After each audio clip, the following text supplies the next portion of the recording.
Hello and welcome again to the Kidney Kitchen. Today we're going to be doing a Moroccan lamb tagine. It's getting a bit colder outside, so I thought I'd do another one of our one pot wonders. Always very popular. A tagine is the name of the dish actually that the lamb is cooked in Morocco. If you go, you'll see these little pots with a little lid on. That's how they cook it over there and stick it on the open fire. You'll see the smoke coming out the top of it, the steam. Great way of cooking, especially with the lamb shoulder. It's a really good cut of lamb that allows to break down really slowly, so it's a great cut to use on this dish. So first of all, we're going to do a little bit of a marinade. So we've got some lovely spices there, North African influenced spices. We've got some ground cinnamon, some cayenne pepper, black pepper, some turmeric, some ginger. Again, a couple of those flavours you wouldn't perhaps associate with savoury cooking, but they all go really well in this dish altogether. It takes about an hour and a half to marinate your meat for. If you wanted to give it longer, by all means do. Obviously the flavours will penetrate more into the meat if you want to leave it a little bit longer, but an hour and a half is usually fine. That's what I usually do. So let's get cracking. Let's start marinating the meat first of all. So there we go, our spices. Into a little bit of water.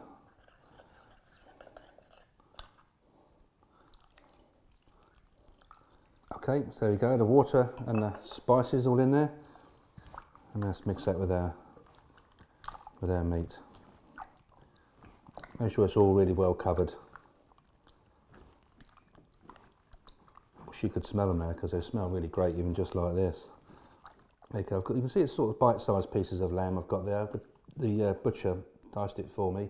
He trimmed it up a little bit so there's no sinew on it. Very minimal fat as well. You don't want your fat going back into your stew, so there's minimal fat. He's trimmed it up there. Lovely. Then we'll just cling film this and put it in the fridge. Okay, that's an hour and a half past. Let's get our lamb from the fridge.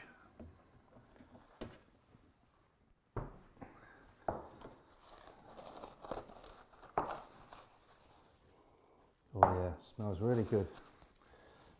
Just going to drain our lamb just for a second, just to get rid of any excess liquid that there is there. There you go. Nice hot frying pan on the go. Nice splurge of olive oil. There you go. You just want to really nice brown your meat off. Seal in those lovely spices.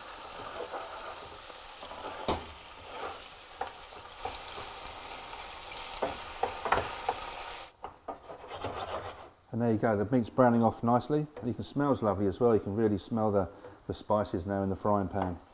And it's very important to fry those spices off so you're not left with a harsh flavour at the end of the dish. You really want them to fry off and get the initial flavour coming out of them. So there you go, the meat's lovely and brown now. I've used a good sized frying pan because there's quite a bit of meat there, 4 portions there going on. So it is important to use a good sized pan to fry off your meat. You don't want it too much in the pan because it will just stew then. It won't have a nice fry on the meat. You won't get the colour and you won't get all those spices released either. Okay, so that's our meat nicely fried and browned off, and we're going to keep the same frying pan, and into that we're going to have a diced onion and some garlic as well.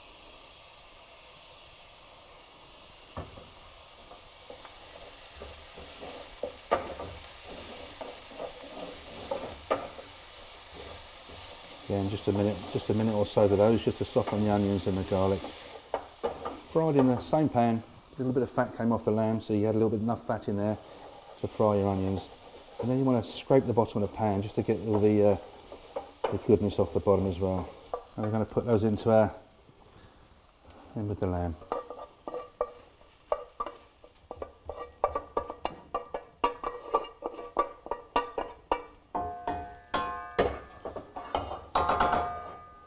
And there you go, you can still see little bits of onion and the spices in the bottom of the pan now. And just to get those up, we're going to add just a little bit of stock to the pan. That's what we call in the chefs call deglaze your pan. It's just a way of getting all the lovely sediments again off of there. All the bits of onion, all the spices. You don't want to lose any of that at all. You want all that into your dish. There you go. Let's pour the rest of that into our lamb tagine.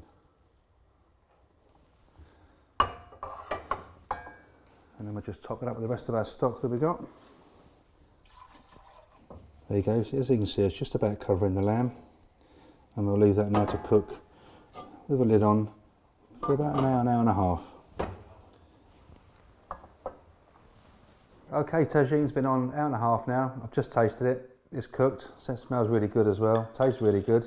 Just one last ingredient, I'm just going to put a tablespoon of honey in there, just to sweeten it up a little bit. It just gives it a nice sweet flavour, enriches it a little bit. A lot of tagines come with dried fruit and peanuts and pistachio nuts and things like that, but the honey gives it a nice little sweetness. I'll just bring that back to the boil. Okay, I think we're just about ready to plate up. I've had some flatbreads in the oven for 5 minutes now, and I've made myself some lemon and herb couscous as well. Just one accompaniment you might want to have with it. Classic accompaniment to a tagine. I'll just finish that off. A little splash of olive oil. Just nice fresh coriander and parsley.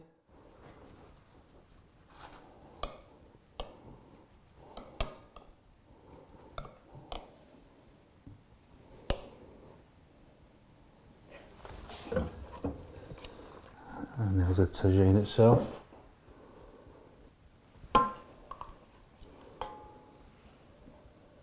Beautiful. And the flatbreads.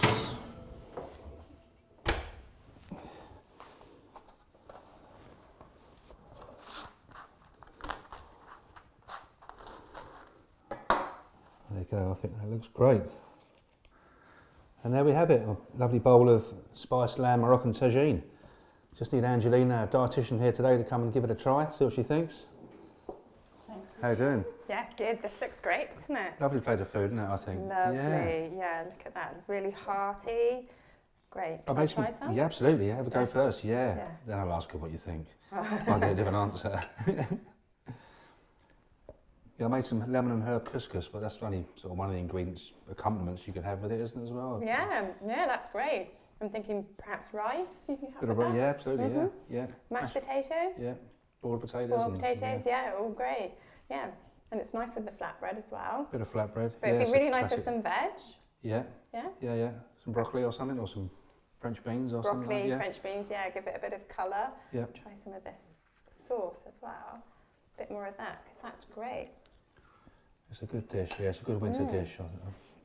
The great thing about this dish is it's really low in potassium. You're not using very many high potassium foods in that. So you could add, like you said, the broccoli or the green beans, which do contain potassium.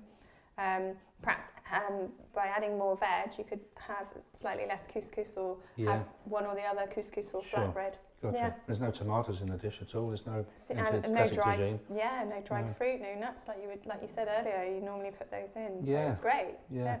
Okay, classic tagine does have dried fruits in it, but why I put the honey in it as well, just to sweeten out instead of having the fruit. And it works really well. Works all right now. Yeah, great. lovely. Really hearty. What you need on one of these cold days. Totally agree with you. Yeah. Thank you for trying it. Thank you.